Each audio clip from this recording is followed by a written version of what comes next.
everybody. Welcome to episode 14, season 2, episode 4 of the Piledriver Podcast. I am one of your hosts, Daniel, joined by my other two hosts. It's Vernon. And Chris again. So, now, we got quite a bit to talk about. So, before we begin, I would like to give the viewers a little update. So, every week, we do these in-depth reviews of Dynamite, and maybe another show like NXT UK, or talk a bit about Raw and other stuff. But simply, there's too much good wrestling now that Vince McMahon is out of this business. So the new way we are reviewing these shows is we are going to give quick recaps of our thoughts and let you guys know, because so much is happening in the wrestling world right now. We just can't sit here for more than an hour just talking about a single show. So, with that being said, though, let's dive right in. The first subject I would love to talk about is giving some quick thoughts on Ric Flair's last match. So it was a tag team match between himself and Andrade against Jeff Jarrett and Jay Lethal. And it was an entire event, basically, for $35. You can watch on Fight TV and many other platforms as well. Ric Flair was having his retirement, and the whole reason he did this show was because he didn't want to retire on Vince McMahon's terms in 2008. He wanted to retire on his own terms and prove to himself at 70-something years old he can still do this. So you all probably saw the match, and yeah, it was absolutely horrendous, and it will probably go down as one of the worst matches this year in our worst matches of the year list by the end of it all. Ric Flair should not have done this. Everybody with a brain knew he should not have done this. It was common sense that you could see the Undertaker watching, and he just has that PTSD to when he fought Goldberg. I love these legends. Taker, Flair, they're all great. I thank each and every one of them for what they've done in the business, but they just gotta accept that they can't do this anymore. Taker clearly has, which is why he's gone, and that's good. But Flair hasn't. And there was literally an article earlier in the week where his daughter Charlotte had to tell him not to do a top rope dive because he wanted to. And yeah, Ric Flair calls it one of the greatest matches of his career. If I was Ric Flair, I would be absolutely ashamed of myself. He's 70 years old, Daniel. Jesus Christ. But point being, though, is that Ric Flair should have retired in 2008 against Shawn Michaels. And I hate to agree with Vince McMahon, but he knew when Ric Flair was done, and Ric Flair didn't. Yeah, he was dead man walking, I would say, not to be more retrospective because of The Undertaker being there, but literally, he was a dead man walking. He just looked like Hunchback of Notre Dame. He should not be in this type of match. Vince McMahon knew the exact same thing, same as Danny. Ric Flair versus Shawn Michaels was the end of his career, and it should have been. This was pretty much now a mockery of his career right now. And that's the worst way to go right there. That's what I have to say this one. Yeah, so Chris, your opinion on his match? It was everything I hate about slap chops, but Jeff Jarrett did the guitar thing, so that was funny, and then Ric Flair looked like he was dying, and I was watching the full thing. It's real bad, but I'm glad I didn't pay for it. You wanted to. Yeah, because I thought it was going to be funny, but it's sad. Dude, there's literally a moment where Andrade literally has to get Ric Flair up and give him like a little hug just so he can stand up. It's so bad. Dead man walking. Exactly. Oh my god. Alright. Any other thoughts we'd like to add on to this, or shall we move on? Let's move on, gentlemen. Move on. Alright. Enjoy retirement, Ric Flair, if you are retiring for real this time. But yeah, that was not the way to go out. So, now, the first show we're reviewing on this podcast is Monday Night Raw. Wait, what? We're reviewing Raw? I know. It's crazy. New talent relations, new head of creative in Triple H, and it feels like everything is slowly turning around. So, yeah, this was the first show completely written and basically produced by Triple H, I guess you could say. So, it was great. It was absolutely great. You get great wrestling, and a lot of good promos throughout the night. You got the Edge promo, which was short and sweet.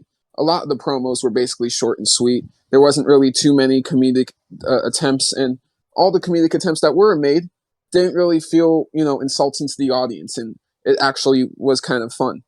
And they really did a great job of elevating the mid-card title, the U.S. title. And on this show, it felt more important than just an ordinary mid-card title. We had 2 triple threat matches. The first one being AJ, Mustafa, and Miz, which was amazing. And then the second match being Ciampa, Ziggler, and Chad, which was also great. And AJ and Ciampa won their respective matches, battled who will be the number 1 contender to face Bobby Lashley for the title next week in Cleveland, Ohio, Johnny Gargano's hometown. I'm just pointing it out there. But we all know how this story goes. Johnny's probably not showing up. But anyways, Ciampa versus Bobby, U.S. belt main event is going to happen next week because Ciampa, believe it or not, beat AJ Styles. Sure, he got some help, but I think that was fair because it's AJ Styles. And him beating AJ Styles is huge. It's huge. And him in 1 week, going from the Mrs. Lackey to a legit player, a force to be reckoned with, who won 2 matches in one night, that's the way to go, brother. And you got, a bit of you got a singles match for Montez Ford. We're kind of, testing him out in that little singles division, I can see, because whether fans like it or not, Street Profits are definitely, separating, and they've accomplished everything, NXT belt, Raw belt, SmackDown belt, and Montez clearly is ready for that singles push. And Angelo, best of luck to him as well. He could probably find a decent mid-card spot on the show too. So, both guys are definitely destined to go their own separate ways soon. And Ford fought Rollins in a pretty damn good match here as well. So yeah, again, just a lot of great wrestling throughout the show. It was consistently great. And the first hour being commercial free really let a few matches breathe and go from, you were able to watch them from start to finish without interruption. And that was fantastic. And now, instead of just going straight to commercial, they have picture-in-pictures during most of these matches, which is another really good thing that these shows have needed for a long time. So, yeah, there was also more focus on the women's wrestling. And even though I don't really like the fact that both matches ended in the disqualification, I get what they're trying to do with developing Bayley, Dakota, and Iyo. They're trying to make them, from what it feels like, a women's version of the NWO, where, the NWO basically invaded every single match possible, caused DQs all the time because they believed the show was theirs. It's a similar concept here, and I really, really like that. And the women's wrestling we did get on this show, even though both matches ended in DQ, neither of them were bad. Bianca and Iyo in particular was really good. And instead of the typical women's matches going 3 minutes, Bianca and Iyo went basically around 15. Very good stuff. And you could tell there were just small little improvements made throughout the show compared to these past Raws. And basically there might have been no Roman, Brock, or Riddle, but we still get some major players like Edge, Becky, Seth. But this show was mainly focused on building new faces, which is something that needs to be done because that's something WWE, not just Raw, but all of WWE really lacks right now, is a bunch of different, unique faces at the top. We need more people at the top. So that's good. The crowd did suck in Houston, Texas, and they did not deserve the show that they got. But with that being said, it's all a bunch of new, fresh faces, so I guess that's the excuse for them being a dead crowd. It is what it is. 3 hours went by fast, though. I really, really enjoyed the show from start to finish. You can maybe say nothing too major happened on the show, but again, I think it was just good development for some fresh faces. Becky turning face, by the way, was fantastic. I forgot to mention that. But yeah, Raw's really, really developing a good women's division that I would like to watch on a weekly basis. So yeah, overall, there was not really too much to complain about at all. I thought it was great, and I definitely felt like my 3 hours were not wasted. My favorite match would have to be AJ, Mustafa, and Miz, which I would rate an 8.5. But this show overall, I'm going to rate an 8. A great episode of Raw, the best episode of Raw we've seen in years, and it got the biggest number in viewership in over 2 years, and rightfully so, at over 2.2 million. Yeah, I love Raw. It was great. It was probably my first time watching Raw since the recent WrestleMania. And to me, it was a great, one of the best things, the best era right now to show that Triple H can do the best, better than Vince McMahon, 100%. That United States Championship match United States contender match, Mustafa Ali, AJ Styles, and The Miz, that was amazing. I loved that effing counter from that freaking 450 to Miz into the Styles Clash. Oh my gosh, that's an amazing counter. I was so amazed to see that type of counter. Exactly. Dude, So that shows how big that was. yeah, sorry to interrupt, but that literally had to be one of the best Styles clashes I've ever seen in my life. Yeah, definitely, 100%. That was my favorite. Like, don't get me wrong, the Shinsuke Nakamura one that he did at WrestleMania was amazing too. But Jesus Christ, that was probably the best transition to a Styles Clash I've ever seen someone do.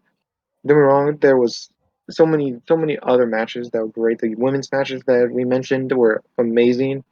Now, I have one critique about the women's, and that's not the women's matches in general. It's just one woman that pisses me off, and that's Iyo Shirai. I don't like the name they gave her. I hate the Iyo Sky. I don't like the name. I like Iyo Shirai more because it sounds better, more flow, in my opinion. So there's a small critique with this, but I loved it. And the other match with Ciampa for the second contenders was really good. I loved that Ciampa got the more of a push, and I'm hoping that he does this. And the main event, main event for the AJ Styles versus Ciampa. Great match. I love the ending with Ciampa winning this with the knee strike into the fairy tale ending. Great. I'm happy that he got the win. I'm hoping that he maybe goes for the championship and maybe wins it. Maybe he makes that championship in his Goldie, but now it's called Stripey, which is a nice funny thing that they do that. And I'm hoping that happens. I'm hoping 100% too. I'm hoping that Champa changes that fucking attire. I hate the attire. It's just too bright for my eyes. Ciampa's attire is darker. He should be a darker shade of black or brown, not shiny green neon. I just have that critiques, but I think even if this Raw was one of the best I have seen for a very long time, I gotta give this an 8 too. Just I'm happy that this was just an amazing Raw for this. And I want to give a shout out to Mustafa Ali, dude. He fucking killed it tonight, guys. And eventually, if he does get more mainstream attention by Triple H, I would see the push. Women's wrestling was great, but then again, I don't care for the disqualifications. But like Daniel, we were talking about yesterday, it's for the story building between the factions. So I'm all for it. Raw was actually pretty decent for once. So yeah. All right, interesting. What would you rate the show on a scale of 1 to 10? Like an 8. All right, interesting. Yeah, everyone loved Raw, guys. Crazy. Raw is actually good now. Let's hope that they keep this up, So, yeah. Now, let's move on to the next topic at hand, and that would be Sasha and Naomi. They are rumored to be returning to WWE soon. We've talked about the Sasha and Naomi drama a lot on this channel. We have agreed with them through most of the way through. While a lot of people have called them unprofessional brats for what they've done, I still don't see that picture. Sasha and Naomi have kind of gotten a lot of undeserved haters since this whole situation has started. But yeah, Triple H apparently reached out to them both and wanted things to be good again. And clearly he cares about both of them a lot.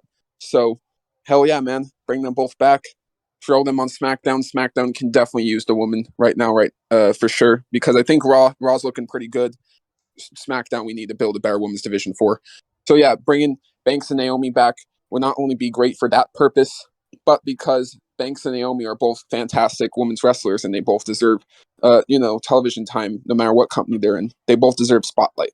So, yeah, I'm really happy if this is all actually true. For the most part, it seems like it. Do not be surprised if Banks and Naomi return soon. No, yeah, me too. I'm happy to see them come back if there is any possibilities. I'm hoping that this is true because I would love to see like Naomi becoming the bloodline and Sasha Banks becoming more like a champion, or they stay as a tag team. Maybe bring back the championships, the tag team championship, the women's. It'll be interesting to see how they put them in there. I'm hoping that they have great success. They push them a lot more. I can't wait to see these two amazing uh, women come back. Yeah. That's all for me. Chris? No, you said it perfectly. Like I said, everything was said that needed to be said, man. Fair enough. Fair enough. Now, next up, we're going to be talking about the draft. Now, if you're all interested in who I would put on each show, I have all that good information in the description below. But we're not going to be talking about the switches. We're going to be talking about what we would like to see happen on in this draft. So I have a few wishes. Wish number one, more prestige to the U.S. and Intercontinental Championships, which is already happening. So that's good. Number two, once again, it's already happening. Bring fresh new faces. Take lower mid card guys, make them upper mid card guys. Take the upper mid card guys, turn them into main eventers. Let's make this happen for real and create a really, really good main event and mid card division. And wish number three would be to give Raw and SmackDown different feels again. Make both shows feel different from each other, and give people a reason to check out Raw or give people a reason to check out SmackDown. But either way, these two shows need to feel different again. Wish number four, I would like GMs again. I want Raw and SmackDown to feel at war again, and I can't say it's for just for nostalgia's sake. I just think the company overall runs better under two brands, under two different styles. So WWE can have variety within its own company. Like Dynamite and Rampage, they both kind of have the same exact feel to it, which is why some people don't really feel the need to check out Rampage. You don't want that issue to happen to SmackDown. You want Raw and SmackDown to feel different. And right now, SmackDown really got, destroyed from last year's draft. And, right now, Raw feels very watchable while SmackDown is kind of in the mud. So we need to bring more prestige back to the SmackDown side of things, and again, make these shows feel different. And yeah, I guess that's really all I could say in terms of my wishes. Oh yeah, wish number 5, final wish: bring back brand exclusive pay-per-views and only let both Raw and SmackDown stars compete on the Big 4 pay-per-views and Money in the Bank. Those are the only 5 shows that both brands should be together on. I would like every other pay-per-view to be brand exclusive, like, the Bad Blood, Vengeance for Raw, No Mercy, Backlash for SmackDown. Just little examples like that, but that shit was fun to me. I liked comparing Backlash against Clash of the Champions and No Mercy to Hell in a Cell, or even if we go way back in the day and do Armageddon versus New Year's Resolution. That shit was just fun to me, man. And it brought in the competition in general, just created a lot more fun and really forced the company to be more creative about all the stuff that they do and all the people that they push. They had to put more of an effort in due to this competition feel. And that's the major thing here for me. So that's all I really have to say. I'll let these two talk about what they would like to see from this year's draft and some of the changes they would like to see with this draft as well. Yeah, for me, I'd probably say there's only 3 wishes. I would say hope one is hoping that they changed people's names. They changed Walter's name. They changed it back to Walter instead of Gunther. Stupid as hell. I want Walter back. I want to change Butch's name back to Pete Dunne, and I want to see Dewdrop's name thrown out of the trash can and put back Piper Niven because that's so much better. And same with Nikki Cross. I want Nikki Cross back than Nikki ASA.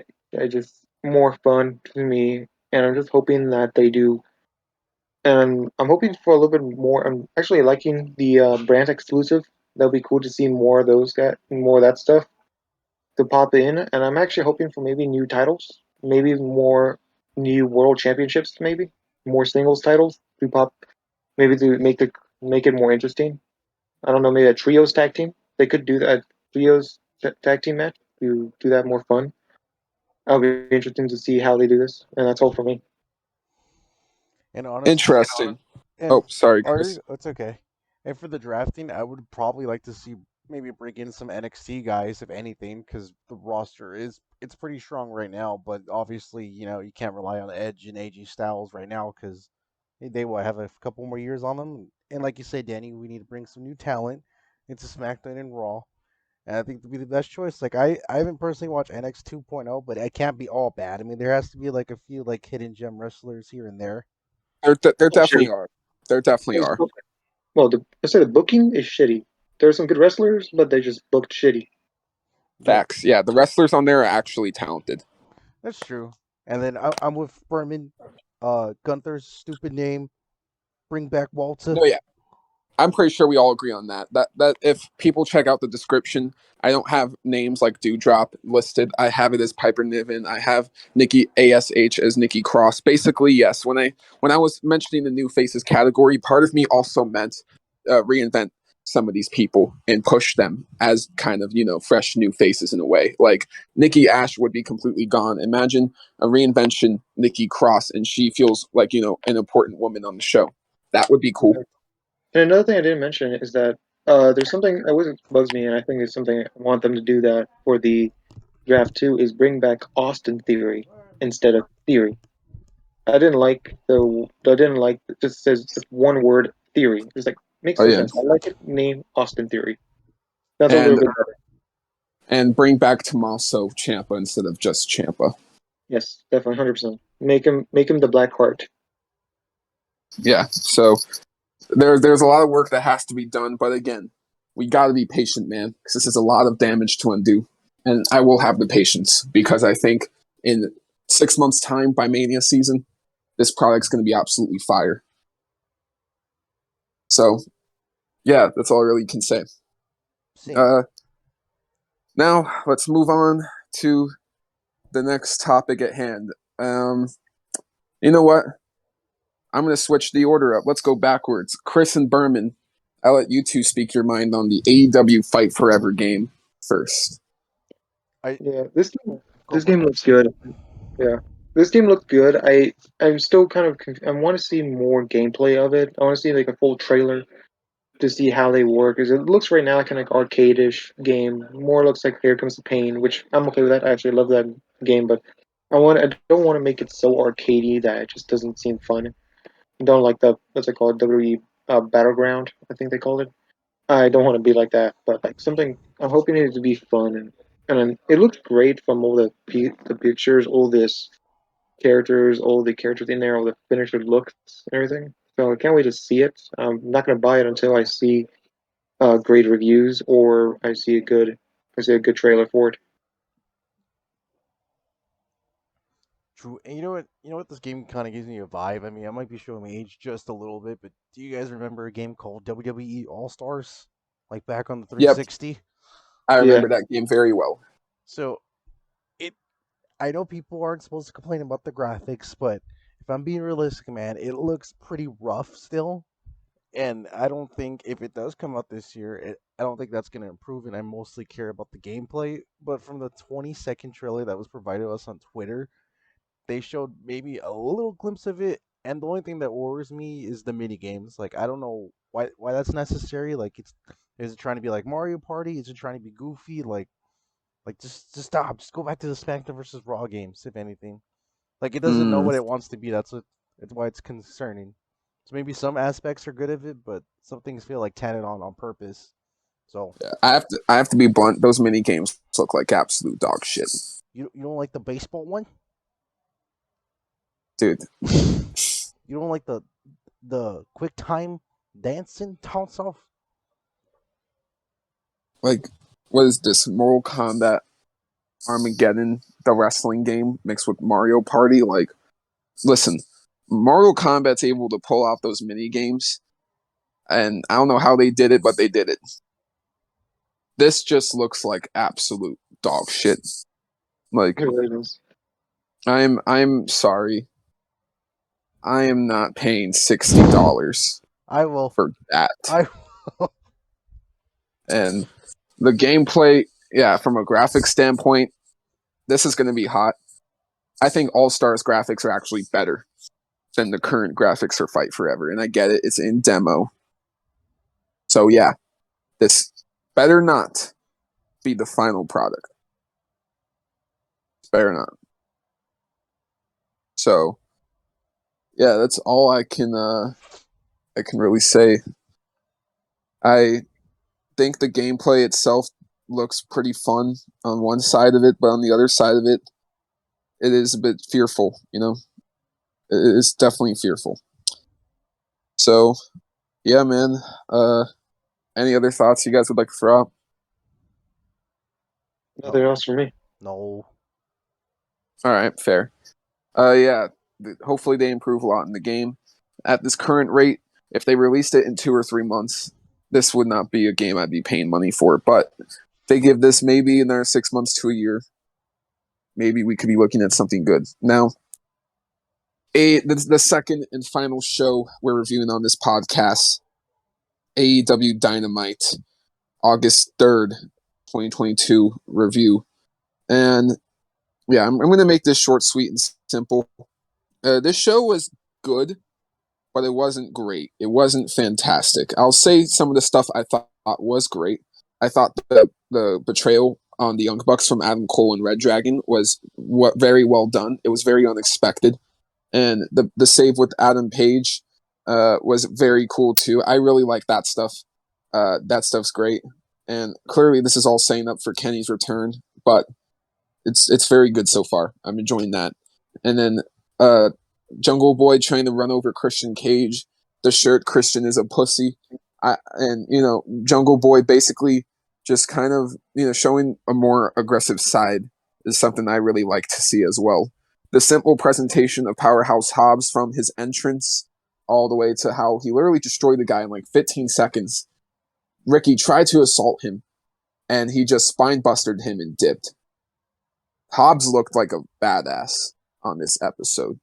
So, no denying right there, great presentation for Powerhouse Hobbs. Hopefully they take him seriously along this road. So, yeah, there was nothing really offensively bad that happened throughout this show. But there's also nothing majorly encouraging to check this show out because it all just feels like a giant setup episode to next week's Quake by the Lake. Which, I ain't gonna lie, man, the fact that the ring isn't in the middle of a giant ass lake is gonna be disappointing. I know a lot of people are probably like thinking I'm trolling, but no, there's actually been wrestling events, where they literally put a wrestling ring in the middle of a lake and had a bunch of dudes wrestle, and it got me to think more. We got Beach Break in the winter. Yes, Beach Break in the winter. AEW needs to do better at being more loyal to their themes and titles. Sure, they don't literally have to put a wrestling ring in the middle of a lake. That might be a bit much, but it's a good point to me, basically saying AEW really does nothing to encourage these themes or titles, and the whole gimmick and fun aspect of these things doesn't really feel present, unfortunately, and that's something I do not like about these specials at all, and I hope to see change in the future. And a lot of things I can say about AEW is highly known for never really doing rematches too often. Well, on this show we had 2 rematches. Christian Cage versus Matt Hardy has not only been done in AEW, but it's been done outside of it multiple times. And sure, it's Christian and Matt Hardy. You can't really complain. But this match was kind of mid. And yeah, I thought the ending to Team Taz, it was sad. I don't know if Team Taz was quite ready to end yet, but overall, Team Taz has had a hell of a run, a great run. Hobbs and Starks better both go far. Hook better go far too. All of them better go far. So yeah, the dumpster match was okay. That's really it. It was okay. And yeah, the other rematch actually was Thunderstorm versus Britt Baker and Jamie Hayter. If you guys didn't know, this is the third time this match is happening in 3 months. That kind of sounds like a certain someone else's style of booking, if you know what I mean. But with all that being said, though, the match was great. So there was nothing you can really complain about there. But yeah, again, the episode had decent to good matches with decent to good storyline development, but it's all just a giant setup episode. It was a standard good episode, but it wasn't really anything to go out of your way for. Orange Cassidy versus Jay Lethal in the opening was pretty good. I thought that was the best match in the show, a 7.5 out of 10. But overall, it was just a standard, basic, good episode. Nothing really crazy. I actually, believe it or not, I thought Raw was better. And honestly, I kind of forgot some of the matches that happened like an hour or so after I watched the episode. So that's not really a very good thing either. But again, nothing really bad. But yeah, that's really it. I'm going to give it a 7 out of 10 and let these two talk about it. Yeah, it's pretty fair. Like, it was pretty good matches. There was okay matches. It was fun. The betrayal by Adam Cole and Red Dragon was interesting. I kind of felt like that was going to happen a little bit. Hobbs looked like a badass, pretty much. The thing that happened with Wardlow that we didn't really mention, mentioning that Wardlow versus Jay Lethal will be happening at Battle of the Belts 3, which looks pretty good. I gotta say, it actually looks interesting to see. Battle of the Belts looks very good this time. Well, all the 3 matches that's happening. So, and there's good matches happening, and I was really happy with the dumpster match. To me, that was like kind of my favorite match. And just I love the Acclaimed sickest burn to Vince McMahon that they pulled out. That was funny as hell to me. I just love that they pulled out the Vince McMahon burn on the disc. And the Christian Cage versus Matt Hardy was really good. It was not that bad. It was very mid. That's I would say too. But for me, my favorite match of the night was the dumpster match for me. For me, it was just funny, and I liked it. So it was for me, it's like a 7.5 for me. It was just fun to watch. But in retrospect, the Battle of the Belts looks great. Claudio Castagnoli versus freaking forgot Konosuke. Konosuke there for the championship. Really Yep. good match. That's going to be fantastic. Yeah, and then Jamie Hayter versus Thunder Rosa. Finally, a great Don't match. sleep on that. Don't sleep on that. I'm hoping actually Jamie Hayter wins this. He should be better champion than Thunder Rosa, I would say. And then the final one I just mentioned, Wardlow versus Jay Lethal for the championship. That looks great. It looks interesting to be. I hope they doesn't get screwed over or anything, but Battle of the Belts looks very good. Happening this Saturday. Yep. So I can't wait to see this one. This whole entire show, I loved Raw a lot better, surprisingly. But I think this is a new era. So really, AEW is like 7. I think Raw was just way better than AEW this week. Yeah, and you said it yourself. Battle of the Belts 3 actually looks great. Claudio versus Takeshita that could be fantastic. Don't sleep on that match whatsoever. Wardlow versus Jay Lethal will probably be a very fun title defense for Wardlow.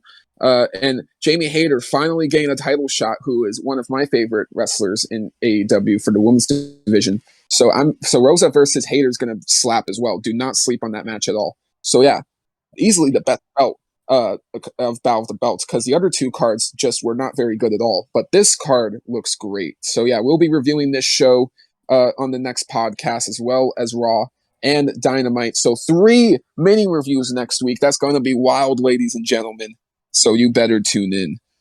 And yeah, I'll let Chris give his review for Dynamite right now. Like you said, it was very mid. I ain't gonna lie. Like Berman said, the best match of the night was definitely the dumpster thing, but it was pretty funny because I don't know if it was intentional or not, but there was a botch with the Acclaim like trying to like move the dumpster can. And I'm not saying I could do that shit either, because there's 2 grown ass dudes in the dumpster, and it took them like a hot 5 minutes just to push it off the little thing. So that was pretty funny. And for once, WWE beat AEW this week because, oh, you know what's funny? We didn't even talk about the main event with Jon Moxley Chris Jericho versus Yuta. Oh, you want to know what else is funny? We didn't talk about Usos versus Mysterios either. And that was the main event on Raw. Oh. So. It It was good matches. Would say that the Rey Mysterio versus the Usos was very good. It was fun to see it. It kind of ended suddenly with the 1D, but it was really good. And with the big thing that happened was Edge came out to because Judgment Day attacked. Edge accidentally speared Dominic Mysterio pretty hard, I would say, and it was probably gonna be something happening with there. And then the main event, really Yuta versus Jericho. That was a good match, actually. I liked it. It was interesting to watch, and I think it was a good showing for Wheeler Yuta against one of the biggest talents there, and setting up the John Moxley versus Chris Jericho match that's happening next week. And I'm a little sad too because I was kind of hoping they're gonna go for Yuta versus Moxley. I thought that would be like more hard hitting, but I get it. I guess Chris Jericho's more he's more within the company's range. But guys, why did Ripley have to attack him? It should have been me. That's all I gotta say. It's like that Dolph Ziggler meme. It should have been me. Yeah, we all wish we could have been Dom Mysterio at the end of Monday Night Raw, except for the spear part. Well, yeah. I want to take a spear from Edge. I want to take a spear from him. To be fair, Spear- I'd rather take a spear from him than Roman or Goldberg. Yeah, because I gotta say, this is because of this personal thing. I think Edge's spears look kind of weak. I always They do. see them. They're always really weak to me. There's a funny thing I watched a long time ago. I can't remember the guys who do it, but a remark from his thing is that his finisher is pretty much him getting speared. Is like he's spearing you with his whiteness, and it He's made me hugging laugh you. when he called me. It's like it's funny. It's like I'm spearing it with how freaking pale I am. It's funny. It's like Roman Reigns' and Goldberg spears are just way more devastating. And same with Bobby Lashley's. I would say they're all three of them are like more devastating than Edge's spears. Yeah, Edge's spear is honestly more about kind of being flashy than impactful, which is fine. It's just I personally don't enjoy his spear. So, yeah. With that being said, Chris, what would you rate Dynamite? A 6. Oof. All right. Well, interesting. And the main event that we're going to talk about on this podcast, that's the same weekend, All Out and freaking not Battle Belts, All Out and Clash of the Castle. They will be happening. Clash will be happening Saturday, September 3rd. All Out will be Sunday, September 4th. So, yeah, 2 huge pay-per-views.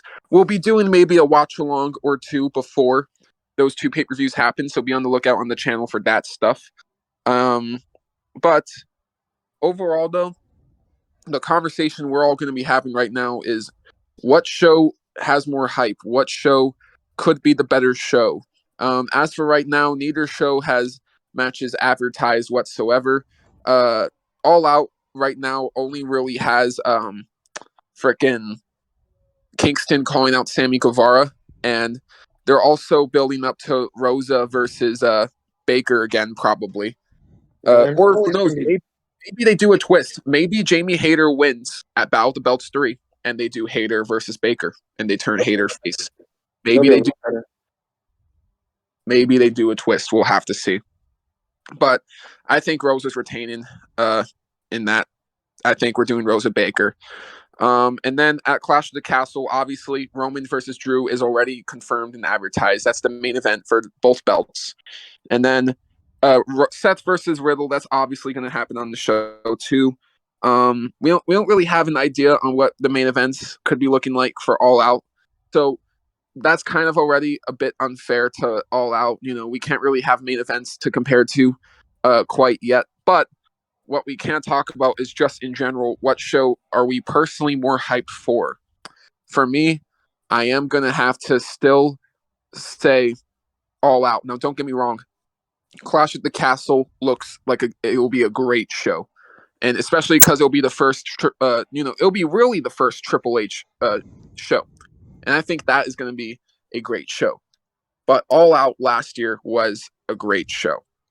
and those provided the debuts of Danielson and Cole. So if this year's All Out hits just as hard as last year's, then that'll be tough competition for Clash at the Castle. So, yeah, I think All Out could be the better show, but don't get me wrong here. I think we're going to have a great wrestling weekend. It's going to be the greatest weekend in wrestling in a very, very long time. So that's something to really celebrate after all. But, yeah, I could really see it going either way, though. Yeah, for me, these two look very interesting, and with the new era of WWE happening, the Clash at the Castle looks really good, and a rematch with Drew McIntyre versus Roman Reigns looks really interesting. So I'm curious, but I'm still gonna stick with All Out. I think All Out should be better, and we didn't talk about it. Probably it's gonna be it's probably gonna be Jungle Boy versus Christian there too. It makes so much sense what's gonna happen there. Yeah, and Hobbs versus Starks now. Yeah, so it looks really good to me, and I can't wait to see what's going to happen. Right now I kind of want to say I kind of want to hold out a little bit to pick up between these two, but if I need to pick one of them, it'll be All Out. But because we don't know the full match cards for Clash of the Castle or All Out, it could be really good between both of these. So we kind of need to hold out a little bit to see what's the full match card. Yeah, honestly, I think we'll be talking about this again in a few weeks. But for right now, we're just kind of speaking on personal hype, not comparing match cards. But yeah, fair to say, considering on hype, we both have All Out. But who knows? Things could really change. So, Chris, what's your opinion? Like you said, dude, we gotta wait for the card. I don't exactly think it's gonna be the greatest pay-per-view because it's gonna take time. I mean, obviously, when we were at the gym, we were discussing like how Triple H can't just like do away Vince McMahon's writing because that's like his father-in-law, right? And you kind of Correct. have It to. is his father-in-law. Like, you got to pay respect to the old era while slowly transitioning to the new era. You can't just like next week, Nikki Cross, Tommaso Ciampa, Pete Dunne out of nowhere next week. You can't do that. You got to take time, develop these characters. Exactly. And as AEW, they don't disappoint the pay-per-views, and I think competition is good with Triple H because if anything, this gives Tony Khan and whoever else is in charge of the writers to step it up because lately they've been kind of laxed because they're like, oh, no one's gonna watch WWE, but that's changing now, man. So I'm definitely Yeah. both pay-per-views are great. Just enjoy wrestling, dude. Just be a wrestling fan. Yeah, wrestling's going to be fire that weekend, man. And yes, AEW did get new talent relations and a lot of these other things to get some stuff off of Tony Khan's chest, I guess you could say. A lot of work off of his plate. And that's good.